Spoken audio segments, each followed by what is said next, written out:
सभी मसीह भाई बहनों को प्यार भरी जय मसीह की। परमेश्वर की पाक और पवित्र हजूरी में आप सभी का स्वागत करते हैं।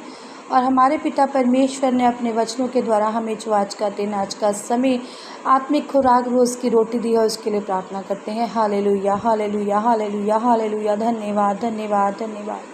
पिता पुत्र पवित्र आत्मा, पिता पुत्र पवित्र आत्मा, पिता पुत्र पवित्र आत्मा, साना के यहोवा खुदा, आपका शुक्र, धन्यवाद हो पिता परमेश्वर जी। आप कृपालु जलाली परमेश्वर है। खुदावन सारी रात आपने संभाल कर रखा, सुबह का मीठा प्यारा दिन दिया पिता परमेश्वर जी। हमारे घर परिवार में हमें बना कर रखा, हमें किसी भी भरी वस्तु की कमी नहीं होने दी, भरपूर करके रजाया। आपका शुक्र करते हैं। अब समय आपके वचन का, आपके कलाम का है पिता परमेश्वर जी। मेरे यहोवा पिता, आपके कलाम में लिखा है, मनुष्य केवल रोटी ही से नहीं परंतु हर इस एक शब्द से जीवित रहेगा जो परमेश्वर के मुख से निकलता है। खुदावंद, आपके वचन पिता परमेश्वर जी हमारे जीने का, हमारे शुद्ध रहने का आधार है पिता परमेश्वर जी। जब आपके वचन हमारे हृदयों में समाते हैं, हम सुनते हैं पिता परमेश्वर जी, वो हमारे लिए 100 गुना 1000 गुना फलों को लेकर आते हैं पिता परमेश्वर, जिसके द्वारा हम चलाए और बचाए जाते हैं पिता परमेश्वर जी। आपके वचन हमारी ज़िंदगियों में कार्य करें और बने रहें, हम इन पर चलने वाले, मनन करने वाले हो जाए। जो भी जन आज वचन को सुने पिता परमेश्वर जी, अपने हृदय में बसाए और उस पर चले खुदावन, और प्रण कर ले कि परमेश्वर के वचनों में ही ज़िंदगी है, उसमें ही जीवन है और हमने उसी में जीना है।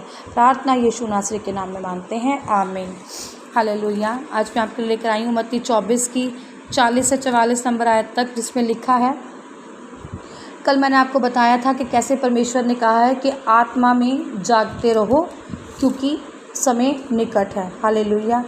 पढ़ते हैं, उस समय 2 जन खेत में होंगे, एक ले लिया जाएगा और दूसरा छोड़ दिया जाएगा।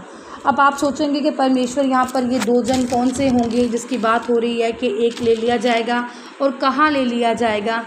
लिखा है कि जिस समय वो समय आएगा, परमेश्वर का जब आगमन होगा, आने का समय होगा, उस समय 2 लोग जो खेत में काम कर रहे होंगे, मान लो एक चीटे दे रहा होगा, बीज बो रहा होगा, एक कई चला रहा होगा, खेती बाड़ी कर रहा होगा, और 2 लोग होंगे। एक उठा लिया जाएगा जो परमेश्वर सफ़ेद घोड़े पर चढ़कर आएगा और उसे उठाकर अपने स्वर्ग राज्य में ले जाएंगे, और दूसरा जो छोड़ दिया जाएगा जिसको नर्क की आग मिलेगी, जो पृथ्वी पर रहकर मर जाएगा। ऐसा लिखा है। क्यों और कौन सा स्वर्ग में जाएगा? जिसमें परमेश्वर के ज्ञान होगा, जिसमें परमेश्वर की आत्मा होगी, जिसमें परमेश्वर के वचन होंगे, जिसमें सच्चाई, पवित्रताई और आत्मा के 9 फल होंगे। वो क्या होगा? परमेश्वर के द्वारा उठा लिया जाएगा, वो स्वर्ग राज का अधिकारी होगा। हालेलुया। ऐसे ही लिखा है, 2 स्त्रियां चक्की पीसती रहेंगी, एक ले ली जाएगी और दूसरी छोड़ दी जाएगी। सेम ऐसा ही स्त्रियों के साथ भी होगा, लेडीज़ के साथ भी होगा, वुमेन्स के साथ भी होगा। जो चक्की पीसती होंगी और जो परमेश्वर में बनी रहेगी, जो चुगली निंदा से दूर रहेगी, जो संसारिक चीज़ों से दूर रहेगी, जो संसारिक कामों से दूर रहेगी, परमेश्वर की आत्मा में होगी, परमेश्वर के वचनों पर चलती होगी, वो उठा ली जाएगी और दूसरी नीचे ही छोड़ दी जाएगी। हालेलुया। इसलिए लिखा है कि जागते रहो क्योंकि तुम नहीं जानते कि तुम्हारा प्रभु किस दिन आएगा। हालेलुया। कह रहे हैं परमेश्वर का जो आने का दिन है वो किसी को भी नहीं मालूम। परमेश्वर का आना है, आगमन होना है, जीवित परमेश्वर ने आना है और सबका न्याय करना है, पर वो किस दिन आएगा ये किसी को नहीं पता, क्योंकि वो परमेश्वर है। वो दिन को भी आ सकता है, वो आधी रात को भी आ सकता है, वो सुबह तड़के भी आ सकता है, 5 बजे, 4 बजे, 3 बजे, 2 बजे, वो कभी भी आ सकता है। वो और ना पास्टर, ना कोई नबी, ना कोई दास, ना कोई दासी, ना कोई इंसान, ना कोई भविष्यवक्ता, कोई भी नहीं जानता कि परमेश्वर का आना कब होगा। वो सिर्फ़ और सिर्फ एक ही खुदा जानता है, प्रभु यीशु मसीह, जो हमारे जीवते खुदा हैं, जिसके द्वारा हम चलाए और बचाए जाते हैं। क्योंकि परमेश्वर ने कहा है, तू क्या कर, प्रार्थना कर और मैं तुझे उसका प्रतिफल दूंगा। मेरे वचनों पर चल और मैं तुझे चलता सिखाऊंगा। अगर परमेश्वर ने कहा यदि तुम मुझ में बने रहो और मेरी बातें तुम में बनी रहें तो मैं तुम्हें अनाथ नहीं छोड़ूंगा। हालेलुया। और आप सभी जानते हैं कि पिता, जो बच्चा अपने पिता की आज्ञाकारी में होता है वो कभी भी छोड़ा नहीं जाता, उसे घर वाले कभी भी निकाल कर बाहर नहीं करते। जो पिता की आज्ञाओं को नहीं मानता, गलत रास्ते पर चल पड़ता है, गलत संगति करता है, उसे ही पिता अपने घर से निकालता है या बहिष्कृत करता है। किसे?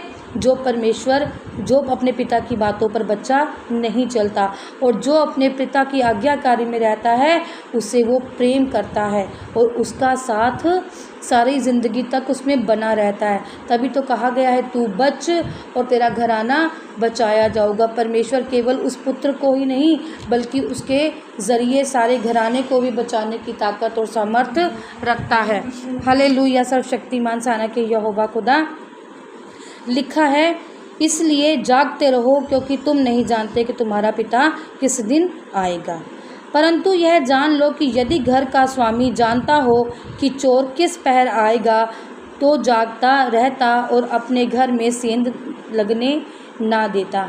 इसी प्रकार लिखा है कि जान लो, यदि जो घर का स्वामी है, जैसे मान लो आज मेरा ही घर है, अगर मुझे पता होता कि चोर इस पहर पे आने वाला है तो शायद मैं अपने घर में ताले कुंडी लगाकर रखती और सोती ही ना, सारी रात मैं जागती ही रहती कि चोर ने आना है और मेरे घर से चोरी कर कर ले जानी है, तो मैंने आज सोना नहीं है, मैंने अपने घर को बचाना है। इसी तरह से ये लिखा है कि सेंध लगना, अगर चोर को पता हो, घर वालों को पता हो, स्वामी को पता हो कि चोर ने इस सब पहर आना है तो शायद घर में कभी चोरी ना हो। इसी तरह से परमेश्वर जो है वो छुपे हुए तरीके से कभी भी आकर हमारे बीच में आ जाएंगे और जो परमेश्वर के वचनों पर चलेंगे, बने रहेंगे, उसे वो उठा लिए जाएंगे और जो परमेश्वर की बातों को मानकर भी उस पर नहीं चलते हैं, सुनकर भी उसे नहीं मानते हैं, वो रह जाएंगे। हालेलुया। इसलिए तुम भी तैयार रहो क्योंकि जिस घड़ी के विषय में तुम सोचते भी नहीं हो उसी घड़ी मनुष्य का पुत्र आ जाएगा। हालेलुया। वो यही कह रहे हैं कि तुम क्या करो, तैयार रहो, आत्मा में तैयार रहो, वचनों से तैयार रहो, प्रार्थना से तैयार रहो, दृढ़ करो। जब लड़ाई होती है, देखते हैं ना सेना कैसे तैयारी करते हैं, कवच पहन लेते हैं, बालाएं ले लेते हैं, अपने हथियार ले लेते हैं और कैसे वो अलर्ट हो जाते हैं कि अब सेना हम पर क्या करने वाली है, चढ़ाई करने वाली है। जब महाराजाओं के टाइम में ऐसा होता था, पता लगता था कि ये सेना आज हम पर चढ़ाई करेगी, तो कैसे एक वो क्या होते थे, तैयार हो जाते थे, तैयार होते थे, अपने आप को बचाने के लिए ऊपर कवच पहन लेते थे, अपने भाले तैयार कर लेते थे, तीर कमान तैयार कर लेते थे कि हम पर चढ़ाई होने वाली है। कह रहे हैं इसलिए तुम भी तैयार रहो। और हमें आज के समय में कैसे तैयार रहना है, हमें बाइबल पढ़कर, वचनों को मानकर, वचनों पर चलकर, वचनों को याद रखकर। अब आप सोचो जब परमेश्वर का आगमन हो और आपको वचन पता ही ना हो, क्योंकि आपने वचन सुने पर उनको समझा ही नहीं, उन पर चले ही नहीं, उन पर कभी मनन ही नहीं किया, उनको कभी याद ही नहीं रखा, एक कान से सुना और दूसरे कान से बाहर निकाल दिया। जब हम लड़ाई करने में जब हम तैयार हो जाते हैं, अपने कवच पहन लेते हैं, ऐसा ही हमारा वचन हमें याद होना चाहिए कि परमेश्वर ने कहा था कि जब परमेश्वर का आगमन होगा तो दो लोग हैं वो उठाए जाएंगे, एक उठा ली जाएगी और एक रह जाएगी, जिसको ये वचन याद होगा कि उस समय पर मैंने उसका इस्तेमाल करना है कि भरमाए मत जाना। कोई कहेगा यहाँ है परमेश्वर, कोई कहेगा वहाँ, तो परमेश्वर का वचन क्या कहता है कि भरमाए मत जाना। बहुत से लोग उठेंगे और कहेंगे कि परमेश्वर यहाँ है, परमेश्वर वहाँ है, पर तुम्हें उस समय किसी की नहीं माननी, अपने वचनों को ध्यान में रखना, क्योंकि जिसके पास वचन होगा उसके पास ही जीवन होगा, क्योंकि परमेश्वर ही वचन है और वचन ही जीवन है। हालेलुया। इसलिए तुम भी तैयार रहो क्योंकि जिस घड़ी के विषय में तुम सोचते भी नहीं हो उसी घड़ी हमारा परमेश्वर आ जाएगा। हम अगर टीवी देख रहे होंगे तो पता नहीं परमेश्वर कब आ जाएगा। हम बाइबल पढ़ रहे होंगे तो परमेश्वर, अब आप वो देखो कि जब परमेश्वर का आगमन होगा तो बाइबल पढ़ने वाला वो उठा लिया जाएगा कि जो उस समय टीवी देख रहा होगा वो उठा लिया जाएगा। जो परमेश्वर के एक लेडीज़ वचन सुना रही होगी और एक लेडीज़ बैठकर चुगली कर रही होगी तो कौन सी उठाई जाएगी? जो वचन सुनाती है वो उठाई जाएगी और जो चुगली कर रही होगी वो वहीं छोड़ दी जाएगी।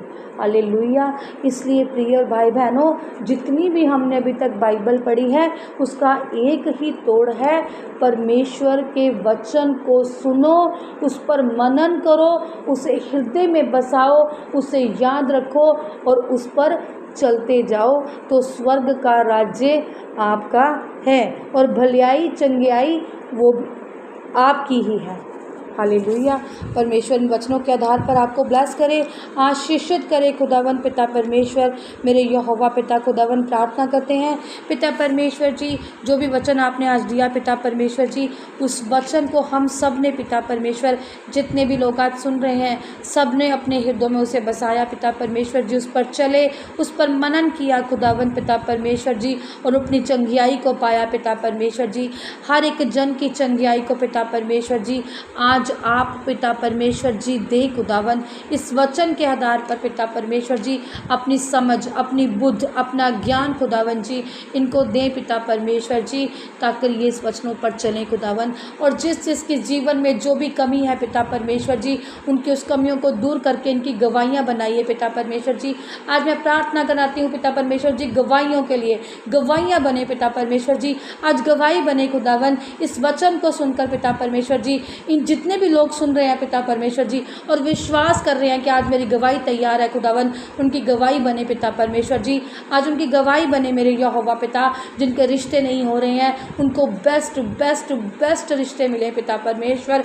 जो भी शादी से परेशान है, जिनकी शादियां नहीं हो रही हैं, उनकी जल्द से जल्द शादियां हो मेरे यहोवा पिता। जो घर में दुखी बीमार हैं, शिकंजों पर है पिता परमेश्वर जी, आज उनके शिकंजे टूट जाएं यीशु नासरी के नाम पर खुदावन, और नई उम्मीद, नई ज़िंदगी इनको मिले। प्रार्थना यीशु नासरी के नाम में मांगते हैं, आमीन आमीन और आमीन। आज की इस प्रार्थना सभा को सुनना आप सभी के लिए आशीष और बरकत का कारण बने। अगर आप भी सिस्टर मनप्रीत के साथ अपने परिवार की समस्याओं से संबंधित किसी भी प्रकार की बात करना या प्रार्थना करवाना चाहते हो तो इस नंबर 6280896731 पर कॉल करके या व्हाट्सएप पर मैसेज करके अपनी प्रेयर रिक्वेस्ट को लिखवा सकते हैं। प्रेयर लाइन पर कॉल करने का समय सुबह 8 बजे से शाम 8 बजे तक का है। कृपया करके सुबह 8 बजे से पहले और शाम 8 बजे के बाद कॉल ना करें। धन्यवाद। सभी को प्यार भरी जय मसीह की।